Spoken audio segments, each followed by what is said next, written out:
spécialité. Or, nous, par notre formation ou par notre histoire, on n'est vraiment pas des toxicologues. Les toxicologues, c'est des gens qui sont supposés étudier des toxiques. Jamais on a fait ça et on n'a pas tellement envie de le faire, en tout cas pas moi. C'est-à-dire, le résultat de ça, ça veut dire que ni Paul ni moi ne sommes en rien liés à l'histoire des pesticides.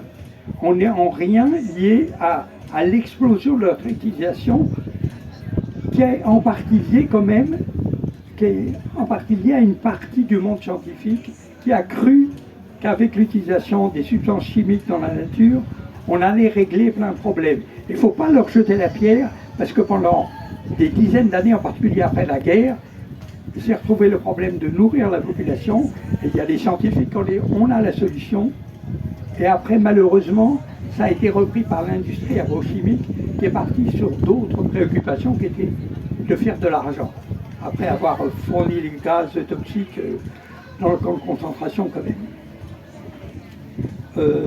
Donc moi, je vais vous dire mon parcours particulier. Donc j'ai commencé mes recherches avec un objectif qui n'a aucun rapport avec les pesticides, qui était simplement de comprendre comment les plantes, donc j'ai commencé dans les plantes, et donc il faut le garder en tête, comment les plantes pouvaient s'adapter aux conditions chaudes et sèches du désert. Comment une plante fait pour survivre en plein soleil au milieu du sable. Comment elle fait pour ne pas sécher et comment elle résiste. À l'époque, vous pouvez le noter, on ne parlait pas de réchauffement climatique, et ce problème que j'étudiais dans mon coin, c'était pas lié au réchauffement climatique, c'était lié au désert. Maintenant que ça chauffe partout, ça a un autre impact d'une certaine façon. Et de ces travaux, il est ressorti que pour ne pas sécher sur pied, la plante, elle se fermait complètement, elle fermait les portes. C'est-à-dire qu'il n'y avait plus d'échange gazeux avec l'atmosphère, qui était très sèche, chauffée, donc la plante devenait hermétique. Il n'y avait plus d'échange gazeux. Et il n'y avait plus d'échange gazeux, ça veut dire qu'elle n'allait pas perdre d'eau avec la sécheresse. Mais du coup, elle ne pouvait pas utiliser le gaz carbonique et l'oxygène de l'air. Eh bien, les cellules se dérouillent, je ne vais pas rentrer plus dans les détails, pour ne pas respirer le jour, mais pour respirer la nuit. Elle décale, toute la biochimie de la plante se décale, et du coup, la plante ne respire pas le jour, elle respire la nuit. Et cette rencontre avec la respiration des cellules, ça a orienté toute ma carrière au CNRS, jusqu'à maintenant. Après quelques années à l'étranger, d'ailleurs, je suis revenu en France et j'ai travaillé sur la respiration des cellules toujours, mais cette fois chez l'homme. Et j'ai étudié à cette occasion les maladies qui résultent des anomalies qui interviennent dans la respiration des cellules humaines quand la respiration des cellules fonctionne mal. Paul, elle a un tout autre parcours et c'est une véritable self-made woman, c'est-à-dire qu'elle a beaucoup plus de mérite que moi, qui ai suivi un trajet linéaire de scientifique. Elle a fabriqué tout pour elle. Et quand je l'ai rencontrée au laboratoire à l'hôpital Necker, cette fois-ci, elle avait acquis tout un tas de connaissances sur la constitution des gènes, qui était la grande excitation du moment où en fait on commençait à décrire les gènes, et sur tous les mécanismes qui intervenaient quand les gènes avaient des anomalies, sur ce qu'on appelle en fait les maladies génétiques. Donc elle a participé à l'explosion, 1, de la description des gènes, et 2, à la description de tout un tas de maladies génétiques, avec les premières mutations dans ces maladies. C'est à cette époque, en fait, qu'on s'est rencontrés, on est à peu près dans les années 2000, et nos chemins se sont croisés à ce moment-là. Parce qu'en réalité, on avait découvert une chose qui était inconnue à l'époque, qui était que les maladies de la respiration des cellules étaient en fait en grande partie aussi des maladies génétiques. Donc Paul connaissait la génétique, moi je connaissais bien la respiration, d'où le croisement des chemins et le fait qu'on ait travaillé ensemble. En fait, c'était la grande époque, la très grande époque de la génétique, et on pensait très naïvement et en tout cas c'était vraiment le rêve qu'on avait à l'époque, que connaître les gènes allait nous permettre rapidement de soigner tout un tas de maladies. Parce qu'on avait les mutations dans les gènes, et ça y est, c'est bon, on va régler toutes les maladies génétiques humaines progressivement. Malheureusement, l'étude des maladies de la respiration cellulaire allait vite nous mettre devant notre naïveté, en fait. Et on a été un petit peu de déception en déception, je veux dire. Alors, je peux m'arrêter là un moment si je pose des questions sur notre parcours, ou je continue. Respiration cellulaire, c'est quoi? Pardon, alors je vais... La respiration cellulaire. C'est le prochain Pardon. point que je vais aborder. Mais c'est très bien, ça veut dire que c'est le bon moment pour l'aborder. Alors, pour permettre de suivre cet exposé, je vais le faire précéder par quelques rappels. Je suis désolé, ma main n'est vraiment pas en bon état. Comme vous le savez sans doute, tous les êtres vivants, tous, quels qu'ils soient, des plantes, des champignons ou des animaux, sont tous composés de cellules. Cette cellule, elle peut être unique. Par exemple, une levure de boulanger, c'est une cellule. C'est un champignon qu'on dit unicellulaire. Mais en même temps, quand vous allez cueillir des cèpes, le champignon que vous avez en face de vous, c'est aussi un champignon, mais il possède des milliers de cellules. Et puis, vous avez des organismes plus grands qui possèdent des dizaines de milliers, voire des millions de cellules.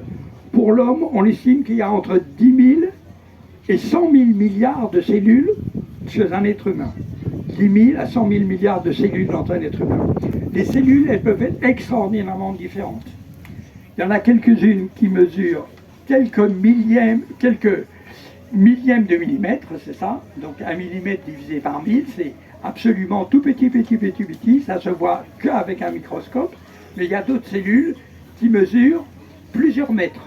Par exemple, des cellules dans la baleine bleue qui vont de la tête à la queue des neurones, qui vont de la tête à la queue de la baleine. C'est une seule cellule qui va faire tout le trajet. Et donc elle va faire des mètres et des mètres et des mètres. Par exemple, les nerfs dans le cou d'une girafe, c'est aussi plusieurs mètres. Donc une cellule, ça peut être quelque chose qui a 1 millième de millimètre, ou au contraire 10 mètres ou 20 mètres de long. Ça donne une idée de l'hétérogénéité de ce que c'est. Et c'est vrai aussi pour n'importe quel organisme. Par exemple, l'organisme humain, certaines de nos cellules sont toutes petites, et c'est pareil, des millièmes de millimètres, et d'autres sont très grandes. Les neurones peuvent descendre d'un bout à l'autre du corps, quasiment. Donc et tout ça, c'est toujours des cellules. C'est vrai chez les plantes, chez les animaux, dans tout le monde vivant. Mais toutes ces cellules, elles ont une chose en commun. Toutes elles respirent. C'est ce qu'on appelle la respiration cellulaire. C'est que chaque cellule est capable de récupérer l'oxygène pour respirer. Et respirer, qu'est-ce que ça veut dire en fait, respirer pour une cellule? Ça veut dire récupérer l'oxygène de l'atmosphère, et puis avec des aliments, alors soit des aliments qu'elle prélève dans le milieu, des sucres, des lipides, des acides organiques qu'on met dans la nourriture, soit qu'elle fabrique, c'est le cas des plantes qui font ce qu'on appelle la photosynthèse et qui fabriquent des sucres. Et en tout cas, quand la cellule respire, elle prend les aliments, elle les met au contact de l'oxygène et elle fait du feu. C'est un véritable feu qui se passe, c'est-à-dire qu'on brûle les aliments avec l'oxygène et on dégage l'énergie qui est contenue dans les aliments pour soit fabriquer de l'énergie en boîte de conserve qu'on appelle l'ATP, ou alors de la chaleur. C'est comme ça qu'on a chaud, hein. C'est parce qu'on respire qu'on a chaud, c'est parce que les cellules respirent qu'on a chaud. C'est ce qu'on appelle la respiration cellulaire. Jean-Marc, tu as répondu à ta question? C'est bien. Alors, donc je vous ai dit que la respiration s'est déroulée dans toutes les cellules vivantes, sauf quelques très très rares exceptions où il y a d'autres mécanismes qui marchent, mais ça n'existe pas, disons. Et ça, tout ça, ça se passe dans des petites usines, des petits sacs qui sont présentes dans chaque cellule, il y en a quasiment, sauf des rares exceptions de nouveau, qu'on appelle les mitochondries. Je suis désolé pour ce nom barbare, ça s'appelle les mitochondries. C'est dans la mitochondrie que la respiration cellulaire se déroule. Dans une cellule, on vous ai dit l'idée de la variation des tailles, puisqu'on passe du millième de millimètre aux dizaines de mètres. En fait, dans une cellule, il peut y avoir une mitochondrie, une grosse, quelques mitochondries, mais il peut y en avoir aussi des milliers ou des dizaines de milliers dans une seule cellule. Donc il y a un nombre extraordinairement variable de mitochondries dans les cellules, et ça va varier dans des tissus, dans le cœur, ou dans les cellules de la peau, ou dans les lymphocytes. Il y a un nombre de cellules extrêmement variables. Mais de nouveau, que je vous ai dit précédemment que toutes les cellules respiraient, eh bien on peut ajouter donc que toute cette respiration a toujours lieu grâce aux mitochondries dans les cellules, et que ces mitochondries qu'on va trouver dans tous les organismes, et cerise dans le gâteau, le système de respiration des cellules qui a lieu dans les mitochondries est parfaitement préservé et identique dans tout le monde vivant. Alors il y a des différences, ça c'est pas 100% la même chose, mais c'est à peu près pareil. Alors, j'arrête là un moment ou je continue, ça va, pardon. Vous permettez, attends. Du coup, me vient une petite question. J'ai appris récemment que la mitochondrie serait issue d'une bactérie et que ce serait... Alors oui, dès le début, et on sait très longtemps, les cellules ont réussi, alors je dis les cellules pour aller vite, hein, mais certains, les organismes, quand l'oxygène est apparu sur Terre, ont eu un problème, c'était comment à s'adapter à la présence de l'oxygène sur Terre, et ils l'ont fait grâce à des bactéries qui utilisaient l'oxygène, qui étaient capables d'utiliser l'oxygène. Alors, je vous fais un schéma, c'est très schématique tout ce que je dis, mais c'est ce qu'on croit savoir au moins, c'est que les cellules ont intégré des bactéries, et peu à peu, le matériel génétique des mitochondries est passé dans le noyau des cellules. Et on connaît toutes les étapes du transfert du matériel génétique de ces bactéries-là vers le noyau des cellules. Et c'est extraordinaire, certaines familles de plantes, on voit les gènes passer dans telle espèce, le gène est encore dans les bactéries, disons, et en fait sur les mitochondries, hein, on voit les gènes qui passent de la bactérie au noyau, alors il est présent ou il n'est pas actif, puis après il n'est plus que dans un compartiment. C'est magnifique, ça raconte toute l'histoire de l'évolution en une seule espèce de plante. Alors, c'est l'idée. L'idée, c'est que c'est des bactéries. Je n'en parle. Vas-y. Un peu compliqué. Les mitochondries sont fabriquées par la cellule. Première question. Alors, une autre question. Compliqué.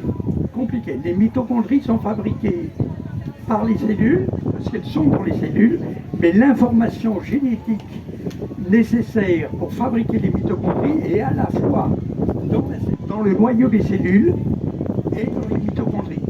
Et il y a plein, la moitié de l'ADN, donc du matériel génétique d'une cellule, la moitié ou plus est en fait contenu dans les mitochondries. Il faut savoir que dans une mitochondrie, c'est un nombre petit de gènes, mais qui sont répétés, et qu'au total, ça représente une quantité de matériel génétique qui est plus grande que ce qui est dans le noyau d'une cellule.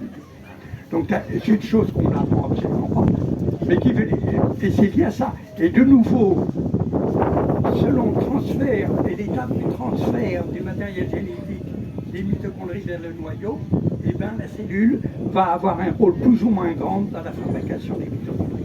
Mais dans une mitochondrie de base, c'est-à-dire dans une bactérie, en fait, il y a tout ce qu'il faut pour faire la bactérie. Il y a juste un échange de matériel génétique qui progressivement s'est fait pour savoir. Parce que par exemple, en biologie humaine, un ovocyte, 100 000 mitochondries. D'accord. Ah, d'accord. Non, non, mais je dis ça parce que ça donne tout de suite une idée. Tu as 100 000 mitochondries dans un Et c'est dans cet ovocyte qu'on va fabriquer, donc le spermatozoïde arrive, mais lui n'a pas de mitochondries, il n'a que... 100 000 Ah, il y a un mélange de mitochondries? dans l'ovocyte. Oui. 100 000 mitochondries viennent de l'ovocyte.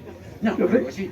Le spermatozoïde ne donne pas... Ah ben elles sont dégradées. Elles sont dégradées, elles s'utilisent. Alors, sauf exception, on a quelques cas où il y a des mitochondries du spermatozoïde qui ont résisté à la dégradation et qui sont passées dans le fœtus. Ah, d'accord, parce que je pensais que la mitochondrie était systématiquement une trace maternelle.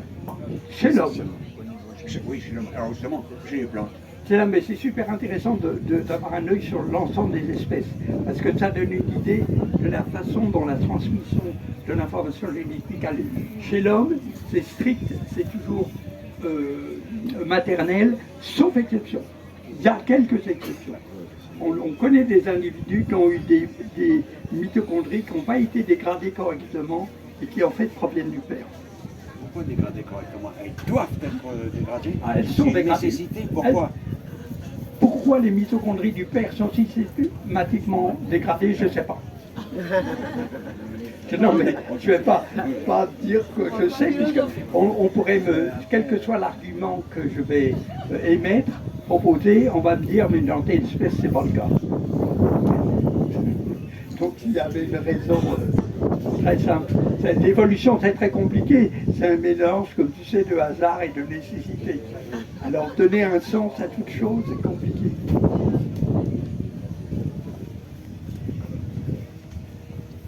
Attends, parce que ma main colombe. Du coup, si je comprends bien, il y a un échange d'informations et enfin, moi, ce que j'avais appris, c'est que la génétique, c'était que dans le noyau de la cellule. Et donc aujourd'hui, on sait qu'il y a quand même un échange. Ça fait longtemps qu'on sait. Bah, ça a du mal à venir jusque l'enseignement à chaque fois. C'est incroyable. Voilà. Oui, mais par contre, c'est vrai que l'information vient à la fois des deux côtés. Par contre, il n'y a pas d'éléments, il n'y a pas de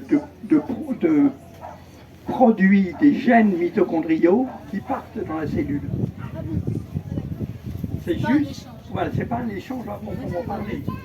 Au niveau fonctionnel, il y a un échange, c'est-à-dire qu'il y a des choses qui vont dans les deux compartiments, mais par contre, au niveau génétique, ça ne va pas dans les deux sens. La mitochondrie n'influence jamais le matériel génétique du noyau. Sauf par sa fonction, mais pas par son matériel génétique. En fait, dans la mitochondrie, il y a moins d'une dizaine de gènes selon les espèces, moins d'une dizaine de gènes importants qui sont exprimés uniquement dans la mitochondrie et qui sont essentiels au fonctionnement de la mitochondrie et en particulier à tous les complexes enzymatiques qui sont responsables de la respiration cellulaire. Donc, ces gènes-là sont restés dans la mitochondrie, on ne sait pas pourquoi, mais ils sont restés dans la mitochondrie, ils ne sont pas passés dans le noyau. Si vous voulez bien, moi ce que je souhaiterais pour que tout le monde soit satisfait, c'est qu'on ne coupe pas trop quand même l'intervention de nos camarades, qu'on te laisse... Moi j'aime bien qu'on m'interrompe, mais... Oui, non mais c'est vrai, mais ceci dit pour l'assistance, ce serait bien qu'on ait, toi, ton exposé général, puis ensuite on revient sur les éléments de compréhension ou de détail, parce que sinon, je crois que tout le monde va se perdre là. Et puis c'est surtout... Excuse-moi, mais... Oui, non, puis c'est surtout que là, on est toujours loin des fratricides. Voilà. Au tout du moins, on croit. Voilà, c'est ça. Finalement, c'était un peu ça le sens de ce que je voulais Alors, je vais dire, le dernier point que je vais dire quand même, c'est que, ayant dit ce qu'on a dit sur le fait qu'il y avait une mitochondrie qui respirait, que leur fonction c'était de respirer et tout, on a été très surpris en travaillant chez l'homme de voir que quand on perturbait la respiration cellulaire, en fait, on avait un spectre, alors chez l'homme, hein, mais probablement chez toutes les espèces d'ailleurs, on avait un spectre de maladies extrêmement grand, incroyablement grand. C'est-à-dire qu'on peut avoir, quand on a des mitochondries qui marchent mal, et on sait qu'elles marchent mal pour des raisons génétiques, c'est-à-dire on est sûr de la cause, on peut avoir juste du nerf optique. On peut avoir un cancer qui touche un certain organe ou un autre. On peut avoir des myopathies, on peut avoir des maladies neurologiques. Moi, j'ai peut-être une maladie mitochondriale, typiquement, j'ai tout ce qu'il y a pour ça. Je veux dire, les maladies mitochondriales, c'est un spectre de maladies incroyable, et il y a autant de maladies mitochondriales qu'il y a de maladies nucléaires, largement. Et il faut savoir que les maladies comme le Parkinson, les maladies comme l'Alzheimer, tout ça, c'est des maladies qui ont une composante mitochondriale, au moins au plan fonctionnel. C'est-à-dire que ça implique très très intimement les mitochondries. Ce sont des maladies extrêmement importantes et je dois dire que c'est très décevant pour nous. Ça fait donc 40 ans qu'on travaille là-dessus. On n'y comprend toujours pas grand-chose à la diversité d'expression de ces maladies. On comprend les petits éléments, on comprend des mécanismes, mais je serais bien incapable d'expliquer pourquoi il y a une telle diversité dans les maladies génétiques. Voilà, alors pourquoi, j'en fais au point pourquoi je vous ai parlé tellement de respiration cellulaire, de mitochondries et de choses comme ça. Eh bien parce que, en fait, on est tout prêt avec les pesticides. Parce que il faut savoir que 40% au moins des pesticides, pour ce qu'on en sait, qu'ils soient des insecticides, des fongicides, des raticides, des herbicides, 40% visent la respiration cellulaire. Que tous les produits que vous utilisez dans le jardin, à la maison, dans les champs et tout,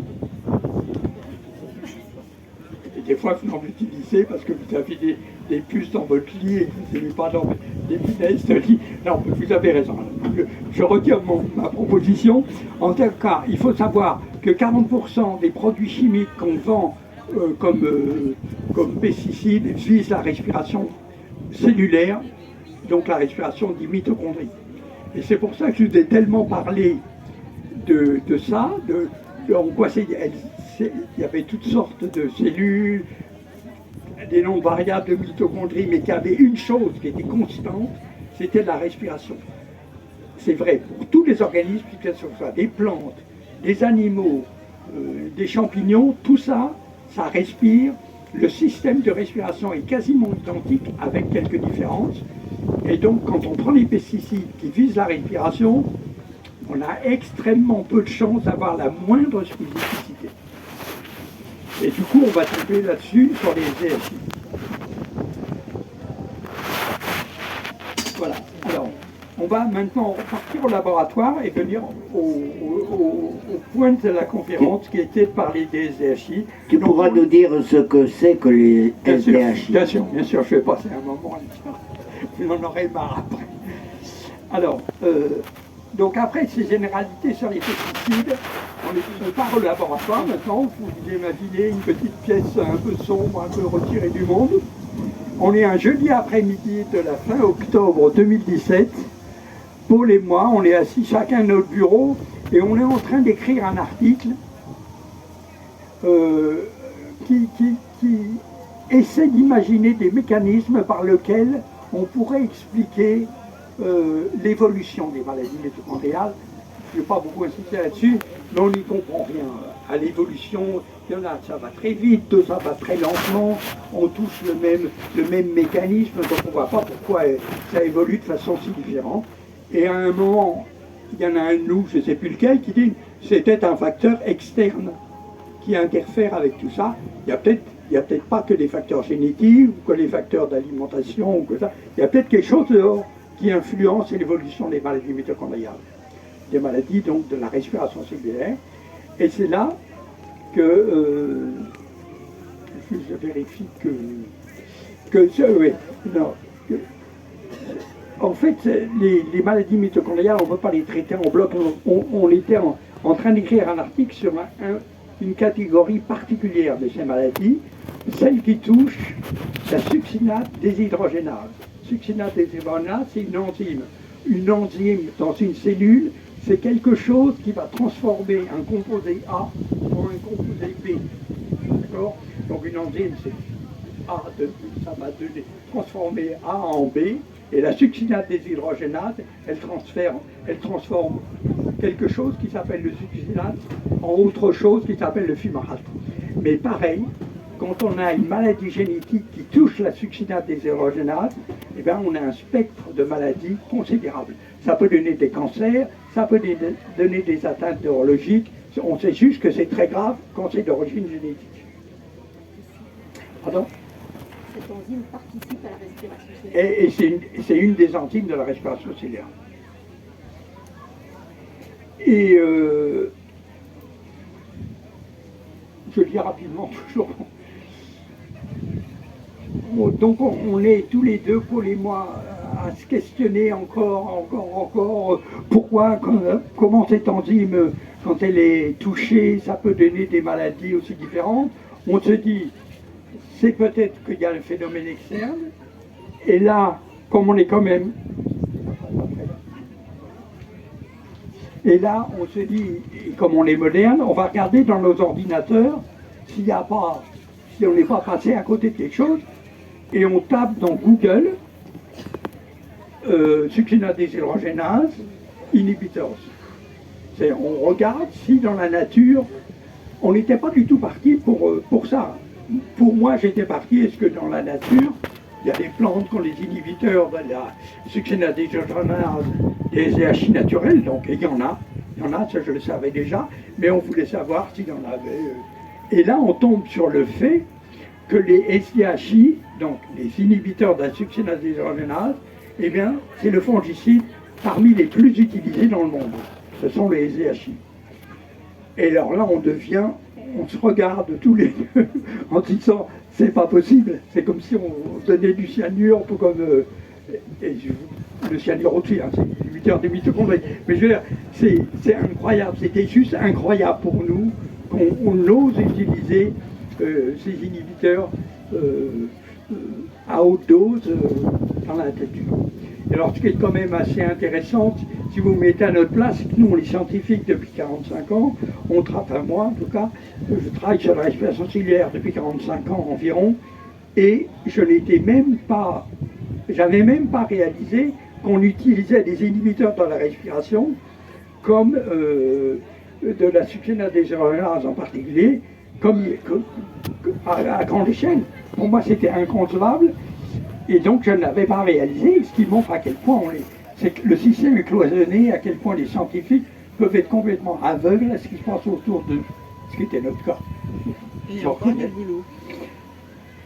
Par contre, ce qu'on savait, donc je vous l'ai déjà dit déjà à l'époque à l'hôpital, c'est que quand on touchait la succinate deshydrogénase, on était capable, chez l'homme, de créer plein de maladies, de toutes sortes, dont on ne connaissait pas l'évolution, et on ne savait pas expliquer grand-chose.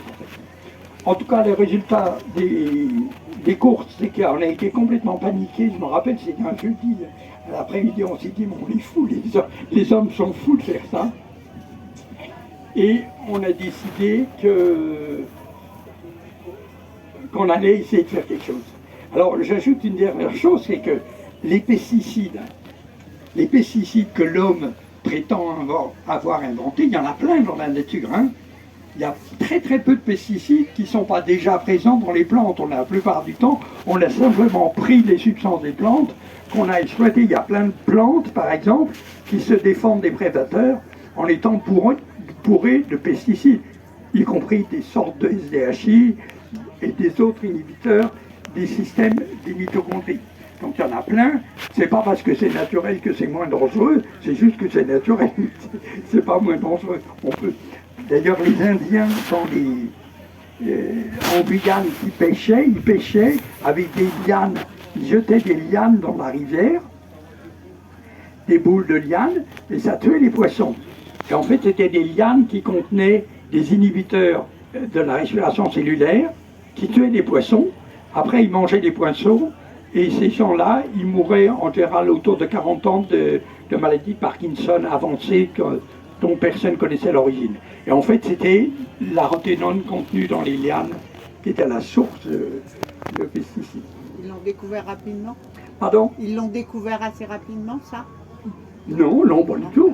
Non, simplement, il y a les colons qui allaient en Guyane, les Français qui allaient en Guyane, et ils ont vu que les Indiens, ils mouraient quand même extrêmement vite, et ils se sont penchés sur la question. Et à ce moment-là, il y a eu l'explication. Ça n'a pas empêché que la rotenane ait été utilisée en France pendant très longtemps, alors qu'on savait absolument que c'était un danger monstrueux de faire ça. Mais comme on a respecté les distances de sécurité, il n'y avait pas de problème. Voilà, alors, et la dernière chose que je peux ajouter, c'est que, en ce qui concerne les SDHI, sur lesquels à ce moment-là on s'est vraiment penché, ce que nous on avait découvert si tardivement, il y avait des collègues en Californie qui en 1960 avaient déjà levé le lièvre et avaient dit que c'est complètement fou d'utiliser les SDHI comme pesticides, prétendument comme fongicides, qui ne le sont pas. Il faut savoir, les SDHI, ce n'est pas des fongicides, ça tue aussi bien les nématodes. D'ailleurs, maintenant, ils essaient de le vendre comme nématicides. Ça tue tout, quoi. Ça tue les cellules humaines, ça n'a aucune spécificité. Et alors, ça nous amène à nous pencher sur une autre question d'importance, qui est le problème des doses. Vous allez souvent entendre revenir cette discussion sur les doses, et c'est important d'avoir l'esprit clair sur est-ce qu'il y a des doses qui seraient non problématiques, ou est-ce que toutes les doses sont problématiques en fait. Alors, notre expérience, c'est qu'il n'y a aucune dose dont on peut être sûr qu'elle n'aura jamais aucun effet sur aucun organisme vivant. Et donc, cette affirmation que les doses font la toxicité d'un produit, c'est la dose, comment c'est la formule? Un poisson, c'est la dose, la dose fait le poison. La dose qui fait le poison. Voilà, ça c'est faux, c'est complètement faux. On sait très bien que selon le moment où on a l'exposition à un poison, la durée pendant laquelle le poison va être là, le moment du développement, par exemple chez l'homme, qu'un embryon, un fœtus ou un adulte, une personne âgée, ça n'aura pas du tout le même effet. Donc c'est pas du tout vrai que la dose fait le poison.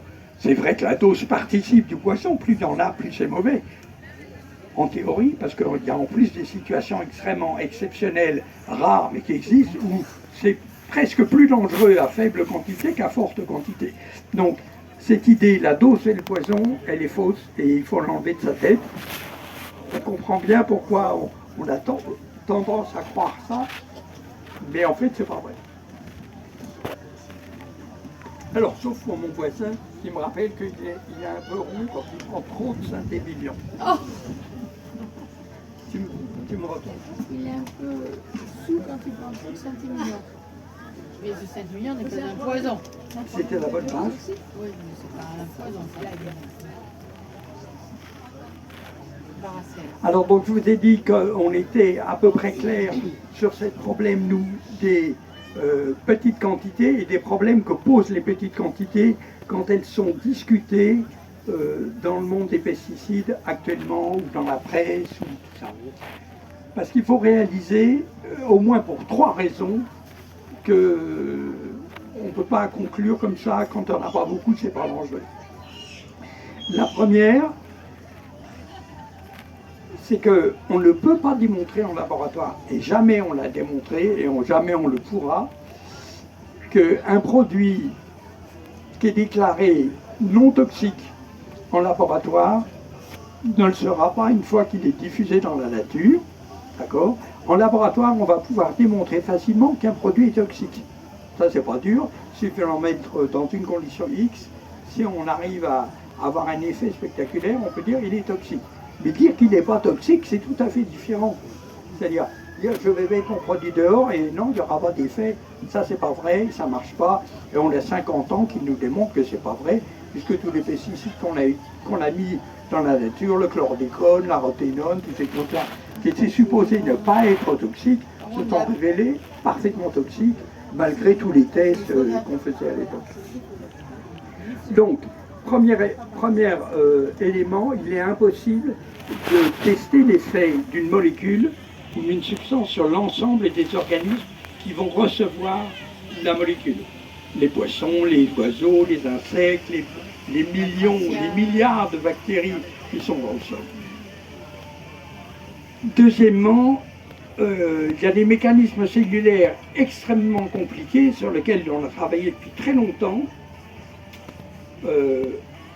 qui montrent que les mécanismes de la toxicité changent complètement. Alors c'est un peu compliqué, on va aller vite, mais en fonction des concentrations qu'on va utiliser, on n'aura pas les mêmes effets.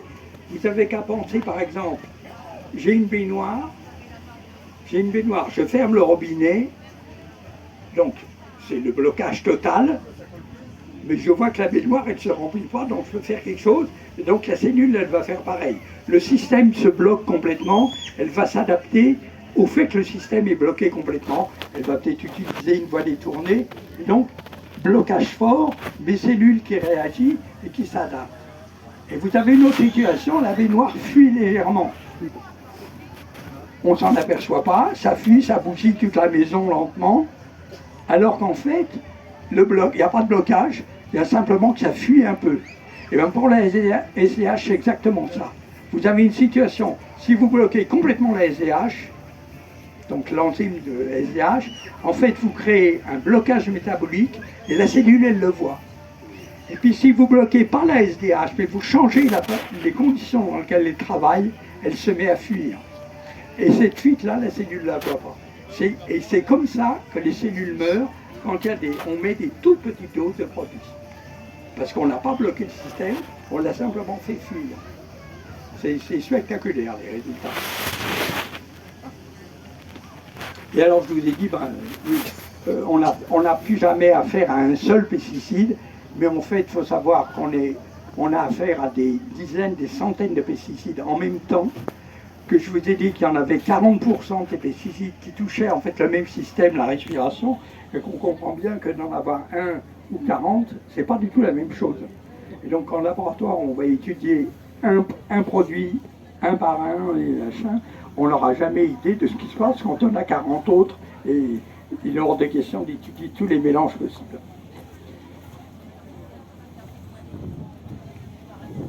Donc, ouais. Après, j'avais pris un mot. Donc, il faut savoir que les autorisations de mise sur le marché des molécules, des pesticides, donc des SDHI, comment on fait pour mettre sur le marché une nouvelle molécule?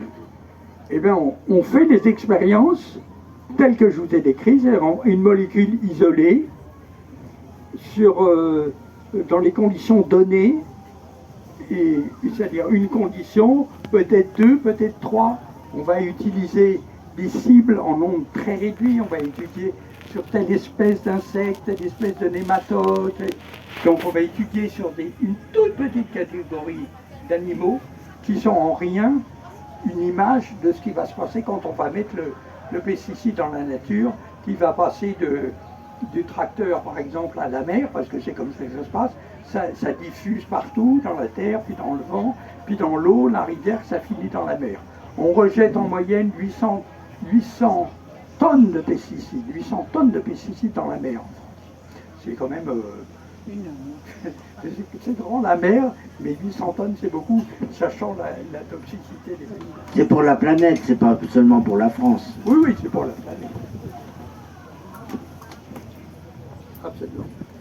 Alors, en fait, toutes ces procédures de laboratoire, dont je vous ai dit qu'elles étaient scientifiquement sans valeur, en fait, pour la plupart d'entre elles, elles ont produit une sorte de panoplie de règlements, de procédures qui ont été négociées parce qu'elles étaient faciles à utiliser. C'est facile, évidemment, de mettre des produits au contact d'une espèce animale, et puis qu'elles ne coûtaient pas cher. Ça a été beaucoup négocié, et ça l'est beaucoup, en particulier au niveau européen, entre les États et les autorités sanitaires, représentées par les autorités sanitaires et les firmes de l'agrochimie, et qui sont en plus, c'est les firmes de l'agrochimie qui mettent en œuvre les tests, les essais, qui sont utilisés pour les autorités sanitaires pour dire que c'est dangereux ou non. Ce qui est un peu étonnant, enfin, c'est comme ça. Et nous avons vraiment montré, je pense, avec Paul, depuis très longtemps, c'est-à-dire depuis 4 ans, 5 ans maintenant, que appliqués au SDHI, tous ces tests étaient véritablement sans valeur. En fait, il y a deux grosses catégories de tests. C'est soit on prend un modèle animal, des souris, des rats, des choses comme ça, des petits animaux, parce que c'est moins cher, ils se reproduisent vite. Soit on étudie des cellules en culture. En ce qui concerne les cellules en culture, les conditions qui ont été retenues pour faire ces expériences sont telles qu'on ne peut pas voir la toxicité des pesticides. Et je vous dis ça parce que c'est des conditions particulières qui ont été choisies inconsciemment ou consciemment, je ne sais pas, mais en tout cas on ne peut pas voir un blocage. Le blocage entraîné par les SDHI ne peut pas être vu dans ces cultures cellulaires. Et maintenant, c'est reconnu par tout le monde que les tests sont complètement stupides. Ça n'empêche pas qu'ils continuent à être utilisés sans problème. Et le deuxième élément, c'est quelque chose qui est plus général que les SDHI, c'est qu'on l'utilise pour savoir si l'homme va être atteint par des pesticides. On utilise des souris qu'on va traiter, bien qu'elle n'ait rien demandé à personne, qu'on va traiter par ces pesticides. Et on va dire, si la souris n'est pas atteinte, c'est qu'il n'y a pas de problème pour l'homme. Or, une souris, ça vit 3 ans, et la plupart des gens, vous savez, ils vivent au moins 80 années, et en 3 ans, en vérité, il y a tout un tas de maladies qui peuvent pas se développer. Simplement, c'est absurde de dire, parce que ma souris n'est pas malade en 3 ans, ça veut dire que les hommes ne seront pas malades en 80 années. Et c'est d'autant plus vrai que le mécanisme est le même. C'est-à-dire si c'est la même réaction biochimique qui se produit à la même vitesse, ben évidemment en 3 ans il n'y aura rien de mal. La souris ne va pas développer une atteinte neurologique avec des SDHI, il y a très peu de chances, parce qu'elle vit que 3 ans. Donc elle sera morte avant même d'avoir développé quoi que ce soit. Une souris, c'est vraiment pas un homme petit. C'est pas un homme petit qui vivrait en concentré une vie humaine. C'est un autre animal qui a une physiologie différente, qui a très différente. Par exemple, je vous donne un autre exemple pourquoi c'est complètement absurde. Bayer a réalisé des expériences avec des souris et montré, ce qui n'est pas très étonnant, qu'avec des SDHI, on avait tout un tas de cancers qui apparaissaient chez la souris. Alors ils ont été très ennuyés quand ils avaient ces cancers. Alors qu'ils ont dit, ce qui est faux d'ailleurs, que le système qui provoquait des cancers chez la souris était absent chez l'homme. D'une part c'est faux, et d'autre part ça ne change rien au fait que les SDHI sont cancérigènes chez la souris, qu'il y a des espèces, tout ça qui a des cancers, et donc c'est un mécanisme d'avoir des cancers. Donc on n'a pas de modèle, les cellules sont testées dans des systèmes où on ne peut pas dire quoi que ce soit parce que dans ces conditions on ne peut rien tester. Et donc en fait on s'aperçoit qu'il n'y a pas de tests, que les tests qui sont vendus en nous disant ça garantit qu'il n'y a pas d'effet chez l'homme sont juste hors sujet. Obsolète. Ouais. Même pas, alors c'est même pas qu'ils sont obsolètes, c'est qu'on ne peut pas en imaginer qu'ils soient fonctionnels. On le dira. Bon, alors je vais parler maintenant de notre histoire pratique avec les SDHI.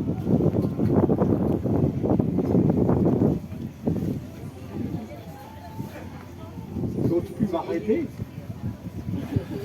J'ose plus m'arrêter. Non, mais c'est bien parti, mais bon, bah, il nous reste une grosse demi-heure, quoi. D'accord, c'est le moitié du temps. Voilà. Oui. Enfin, tout le temps. Si vous en avez marre, vous faites la main, le reste. Alors, on va retourner au laboratoire où on a vu tout ce problème des SDHI, à notre surprise, notre effroi, je ne sais pas comment dire. Et en fait, le jour même, c'est le jeudi, je ne sais plus combien d'octobre, on réalise ça et je dis à Paul, je téléphone à l'ANSES, l'autorité sanitaire française. L'ANSES, c'est l'Agence nationale de sécurité, je ne sais pas quoi, environnement et bon, c'est notre sécurité. C'est eux dont le rôle, c'est de nous protéger de tous ces problèmes éventuels. Donc, je téléphone à l'ANSES, qui a donné son aval pour vendre les SDHI depuis qu'ils existent, sans noter aucun problème avec les SDHI. Malgré, je vous dis, beaucoup de choses dans les dossiers européens qui auraient dû déjà attirer l'attention des autorités sanitaires, par exemple les cancers chez la souris. C'est quand même fort de ne pas noter que ça provoque des cancers chez les souris. Bon. À ce moment-là, il faut dire que je suis naïf comme toujours, et Paul abondera dans ce sens-là en disant que je suis complètement optimiste et naïf. Moi, j'ai été convaincu qu'en décrochant mon téléphone à l'ANSES, dont c'était le boulot, forcément, j'allais avoir des interlocuteurs paniqués au même titre que moi, qui connaissaient la SDH beaucoup mieux qu'eux, de toute façon, et que, évidemment, si moi j'avais peur, ils devaient avoir peur aussi. Pas du tout. La seule réponse que j'ai eue, c'est Monsieur Rustin, si vous voulez mettre en route des programmes pour étudier les SDHI, on vous donne de l'argent. Alors nous, on ne cherchait pas de l'argent, on cherchait à faire arrêter l'usage des SDHI. C'était le truc. Alors, bien sûr, Paul, à ce moment-là, elle était heureuse comme tout. Elle m'a dit, tu vois, c'est bien fait, tu crois toujours qu'il suffit de dire la vérité pour qu'elle passe, qu'elle soit reconnue. Alors voilà. C'est sur elle. Du coup, pour nous, scientifiques, il faut dire que d'étudier les SDHI, ça n'a aucun intérêt. C'est des molécules qui ont été faites pour bloquer la SDH. Elles bloquent la SDH, on le sait. On sait que ça bloque la SDH de tous les organismes, parce qu'on l'a, vous verrez, on a étudié dans ce qu'on a fait. On le savait à l'époque. C'était dénoncé depuis les années 60.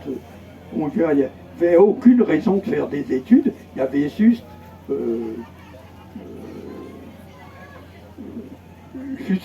il fallait juste prendre la décision d'arrêter. Alors, comment ça se passe? Donc, on téléphone à l'ANSES, pas de réponse.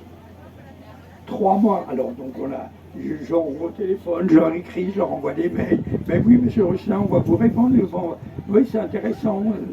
Bon, rien.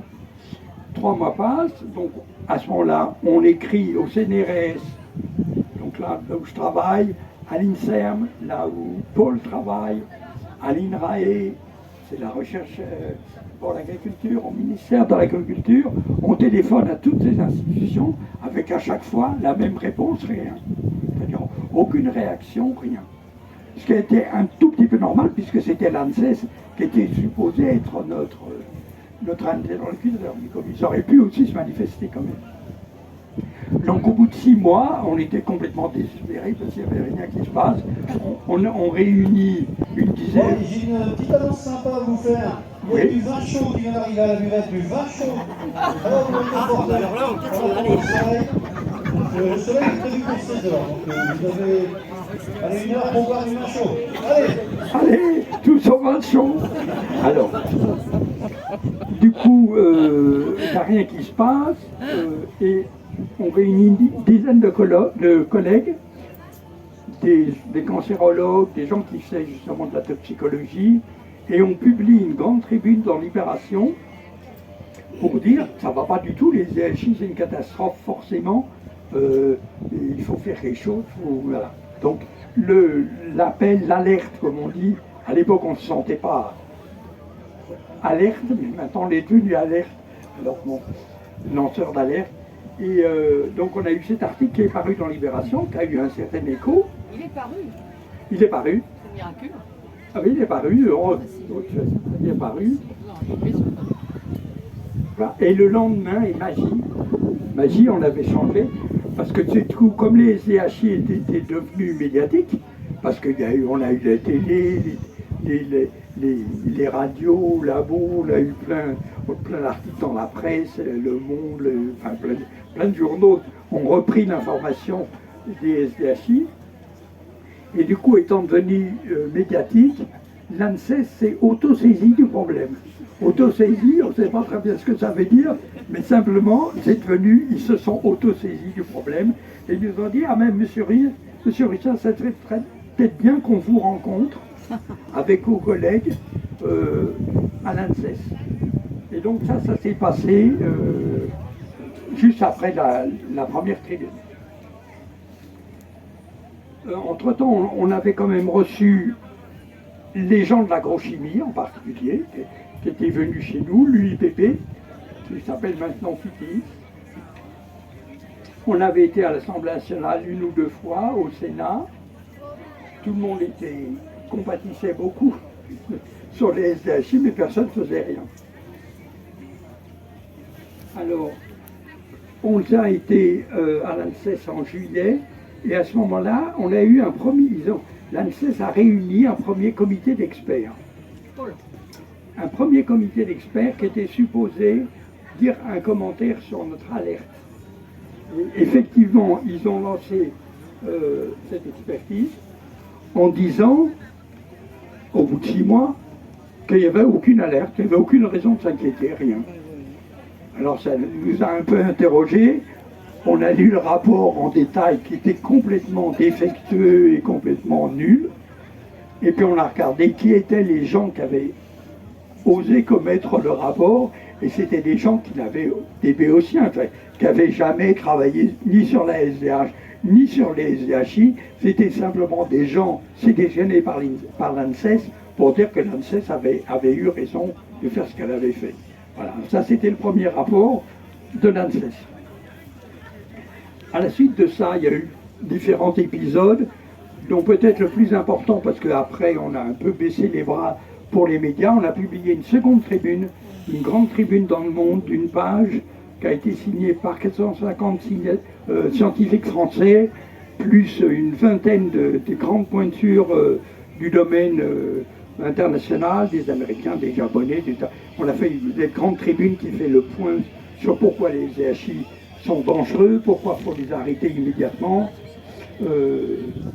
et qui rendait absolument ridicule évidemment l'expertise précédente, mais ça n'a pas eu d'autre impact de ce point de vue. À cette époque, on a eu aussi la firme Bayer qui a demandé à nous rencontrer. Il fallait absolument qu'on les voie. Alors on a dit, nous on ne veut pas aller à l'autre bout de la France, à l'époque ça ne marchait pas déjà.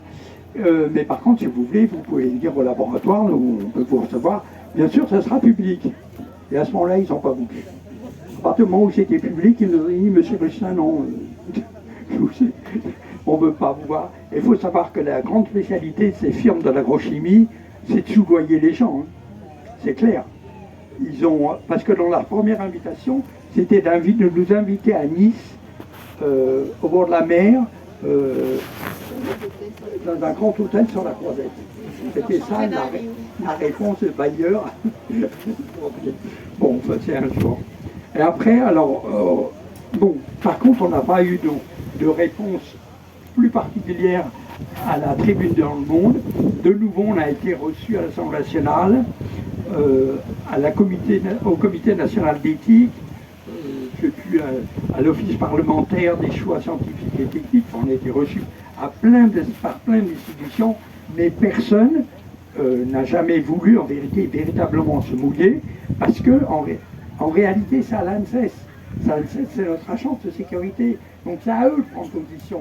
Donc ils prennent position, tout le monde, que les politiques, les autres, tout le monde va s'abriter en disant ah ben tant que l'ANSES ne veut pas dire qu'il y a un danger, nous, vous comprenez, on n'y connaît rien, nous, on ne prend pas de position. Et c'est vraiment ce qui se passe depuis l'époque. Alors maintenant, en fait,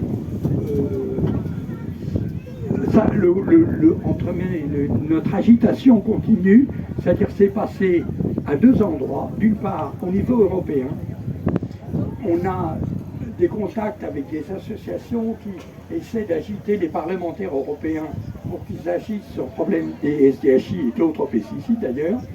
Et puis, il y a un certain nombre de procès qui ont lieu en France maintenant, où il y a une mise en cause des pesticides et des SDHI dans l'état de santé du... Le micro sous l'eau, Daniel. Il y a un certain nombre de procès qui ont lieu en ce moment à propos des SDHI, et nous on en a un en cours contre ces BASF pour un des fongicides. Mais je n'ai pas beaucoup d'espoir, et de toute façon ce n'est pas une solution très satisfaisante quand on a une préoccupation scientifique, que ça se finisse en justice, parce que les juges, et je les comprends, ils n'y connaissent rien, ils n'ont pas de formation particulière pour juger des choses. Donc souvent, c'est sur des biais de procédure que les attaques se font. Pour nous, c'est très décevant parce que l'attaque, elle est frontale. C'est pas parce qu'il y a eu tel test qui a été mal réalisé qu'il faut faire un procès. Non, ben, c'est sur le fond, exactement. Et ça, les juges, ils n'ont pas de compétences. De nouveau, à partir du moment où l'ANSES dit qu'il n'y a pas de problème, il n'y a pas de problème. Seule chose intéressante, c'est que toute l'argumentation ANSES, alors, ça, je n'ai pas le droit de le dire parce que théoriquement, les procédures sont secrètes, hein, toutes ces procédures-là. On a plein d'échanges. Quand il y a une procédure sur un produit dont on demande l'interdiction, il y a des échanges entre nous, l'ANSES, quand je dis nous, c'est Paul et moi, c'est pas plus, les ONG, si elles sont impliquées dedans, mais en général, ils n'ont pas les compétences, donc ça nous retombe là-dessus. Et puis en face, BASF, Bayer et l'ANSES. Voilà, c'est un jeu qui joue à 4 ou 5. Et 100% des argumentations de l'ANSES, 100%, elles sont fournies par BASF. Il faut savoir, notre autorité sanitaire, elle n'a pas d'opinion en fait. Elle ne fait que reproduire ce que BASF raconte, pour dire qu'il n'y a pas de problème. Maintenant, de toute façon, la situation est encore différente parce que par rapport à ce que était l'ANSES quand on a lancé notre appel d'offres, 100% de nos interlocuteurs ont changé. C'est-à-dire qu'il n'y a plus aucun responsable de l'ANSES qui a autorisé ces SDHI à l'époque qui existe encore en poste. C'est-à-dire que c'est complètement irresponsable, il n'y a personne. C'est-à-dire on peut attaquer l'ANSES, mais on ne peut pas attaquer monsieur machin, parce qu'il n'est plus là de toute façon. Donc, il faut savoir, on n'a plus d'interlocuteur stable qui nous permettrait la réponse.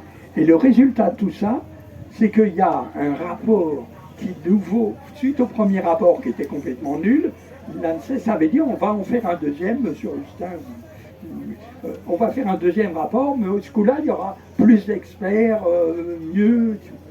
Ça fait 4 ans, ou je ne sais pas, 3 ans, et on attend toujours le rapport, et à notre avis, avant il y avait une date fixée pour la remise des résultats, et la date a été retardée, et maintenant il n'y a plus de date. Et je ne sais pas si vous avez lu dans le journal Le Monde il y a quelques mois, il y a eu un article sur ces expertises, où il souligne le fait que c'est devenu complètement catastrophique à l'ANSES. Enfin voilà. Alors, qu'est-ce que je peux vous dire de plus? Eh bien que, je vous ai dit que nous, scientifiques, on n'était pas particulièrement intéressés par travailler sur les SDHI parce que ce n'était pas une véritable question scientifique. Ceci étant, on a fait quand même le minimum, c'est-à-dire qu'on a été dans les banques de gènes aux États-Unis, en fait, pour avoir les gènes présents dans tous les organismes sur Terre qui codent pour la succénase déshydrogénase. On a montré que tous ces gènes étaient extrêmement identiques, ce qui veut dire que la SDH qui est fabriquée à partir de cette information des gènes est extrêmement identique dans tous les organismes vivants, et que donc les SDHI devraient bloquer la SDH de tous les organismes vivants. On a donc pris, ça c'était la théorie, on a pris 8 SDHI qui sont en vente en France, on a pris 4 types de matériel biologique, du ver de terre, du champignon, de l'oïdium, des abeilles et des cellules humaines, et on a montré que ça bloquait de façon quasi identique, mais pas toujours le champignon plus que les autres, même si c'était effectivement efficace pour certains champignons. Et on a montré ça. Et puis le dernier point qu'on a montré, parce que c'était resté peu connu, c'était que plus les gens étaient malades de leur mitochondrie ou des systèmes d'utilisation de l'oxygène, plus ils étaient sensibles, en fait, plus leurs cellules étaient sensibles aux SDHI. C'est-à-dire qu'en plus, on n'est pas égaux dans la sensibilité aux pesticides. Si on a déjà des petits problèmes, comme moi par exemple, probablement c'est très mauvais d'avoir des pesticides dans l'environnement. Vous protestez toujours pas? Moi j'ai une question. Alors je vous ai dit que, en fait, en faisant ce travail, donc on a publié un article dans une bonne revue scientifique qui a eu un certain impact, mais qui n'a rien changé non plus dans la réalité, c'est que les chiffres sont toujours là. Et en fait, on n'a obtenu rien. C'est-à-dire, on a obtenu, d'une certaine façon, qu'il y ait plus de crédits dédiés à la recherche sur les EHI, qui n'a aucun intérêt, mais qui a un intérêt pour l'ANSES, c'est que ça leur permet de dire qu'ils font quelque chose. Donc ils ont soutenu des programmes sur ce problème de toxicité des EHI, et nous, par nos contacts, on sait qu'une partie des gens n'ont accepté l'argent en n'y croyant pas du tout, et en faisant les recherches, en se disant ça fera toujours du fric pour les laboratoires. Donc c'est un genre.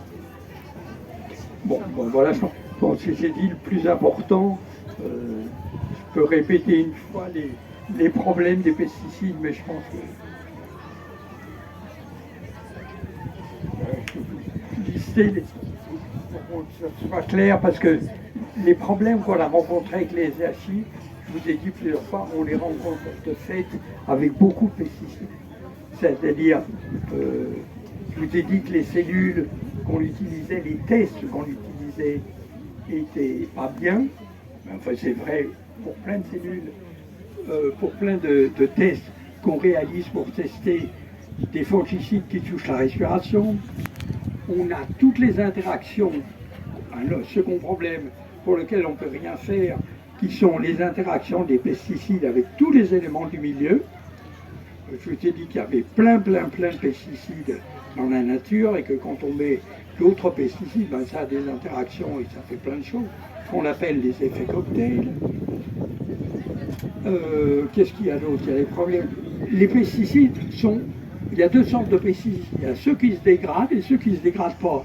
Ceux qui ne se dégradent pas, évidemment, qui sont hyper dangereux parce qu'ils vont pouvoir polluer éternellement le milieu. Et il y en a un certain nombre qui se dégradent pas ou très très lentement.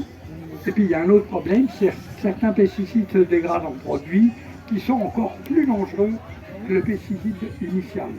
Et ça a été montré, établi, c'est clair. Et dernier problème avec ces produits de dégradation, c'est qu'on ne les connaît pas tous. Donc on ne sait pas tous ce que deviennent les produits de SFC. C'est pour ça que si vous suivez l'actualité, vous verrez que l'ANSES lance des cris d'alarme des fois en disant « Ah, on a retrouvé telle dose de machin dans l'eau qu'on ne s'attendait pas à trouver. » Ben oui, parce qu'on ne s'était pas cherché, parce qu'on ne savait même pas que ça existait. Ben voilà, il y en a.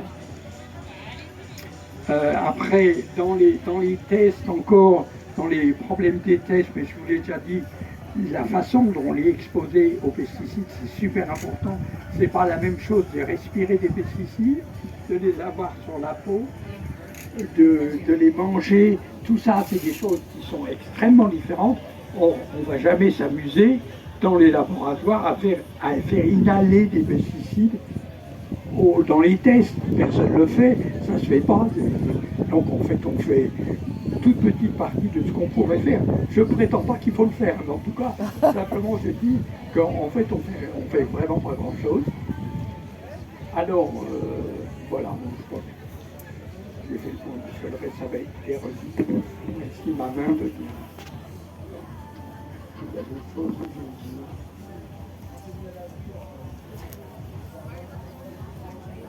Alors oui, donc je voulais juste insister sur le fait, parce que ça va devenir une question importante maintenant dans l'avenir des pesticides, c'est est-ce qu'il faut plus de tests ou est-ce qu'il faut arrêter les pesticides?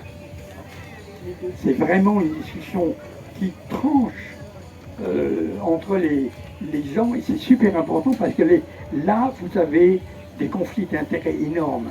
Beaucoup de scientifiques vont vous dire qu'il faut faire plus d'études parce qu'ils sont directement impliqués dans les recherches pour faire ces études. Ça représente de l'argent pour financer les laboratoires. Et c'est pas en l'air, hein, ce que je vous dis, c'est des copains à moi qui m'ont dit Pierrot, t'es con, c'est de l'argent gratuit, c'est pas du tout intéressant, mais ça fait vivre le laboratoire. Bon. C'est ça, donc c'est l'intérêt. C'est des gens qui font les poursuivre. Évidemment, toute l'agrochimie va être intéressée par le fait de poursuivre des études parce que ça leur permet de diffuser toujours leurs pesticides, sachant qu'ils ne sont pas fous. Ils sont beaucoup plus malins qu'on croit et qu'ils ont déjà probablement un temps d'avance sur beaucoup de gens et ils se préparent à l'interdiction progressive des pesticides, à mon avis, enfin, j'espère. Mais à trouver un autre moyen de faire du fric que ça. Quoi. Parce que les dangers sont tels que quand il y a des catastrophes sanitaires comme avec le chlordécone et tout, ça leur coûte cher. Faut voir, aux États-Unis, Monsanto, dans les procès, il en est quasiment mort. Les bailleurs, ils sont en train de se demander s'ils n'ont pas fait une ânerie monstrueuse en rachetant Monsanto.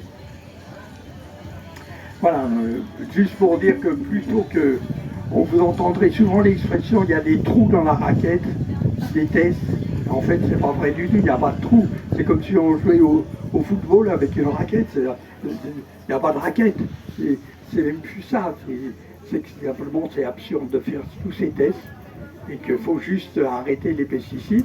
Et on a en France une petite chose qu'on peut mettre en avant quand même, c'est que dans la Constitution française, il y a une chose qui s'appelle le principe de précaution.